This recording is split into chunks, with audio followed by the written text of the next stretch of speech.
সুদের আরবি হচ্ছে রিবা, যেটা দিয়ে পুরো ওয়ার্ল্ডের ইকোনমিক সিস্টেম এখন দাঁড়িয়ে আছে। তোমরা যদি সুদ না ছাড়ো তাহলে কি হবে?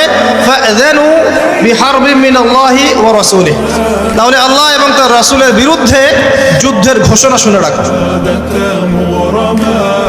এখন আমাকে বলেন, মুমিন ব্যক্তি যদি, মুমিন হোক আর কাফের হোক আর যেই হোক, সে যদি আল্লাহ এবং তার রাসূলের সাথে যুদ্ধ করে, সে কি পরকালে নাজাত পাবে?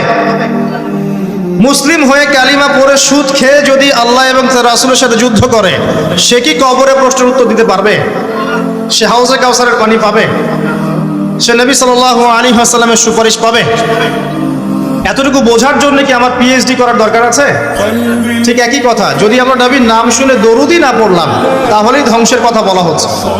আর সারা জীবন যদি আমরা রাসূল সাল্লাল্লাহু আলাইহি ওয়াসাল্লামের আদর্শের খেলাফ চলি, তাহলে কি আমাদের পরকালটা শুভ হবে? কি মনে হয়? অতএব আজকের প্রথম নসিহত অনেক হবে ইনশাআল্লাহ।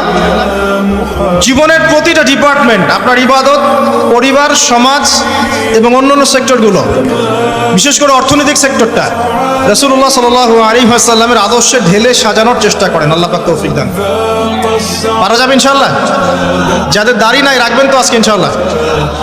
টাকনুর উপরে কাপড় উঠবে ইনশাআল্লাহ।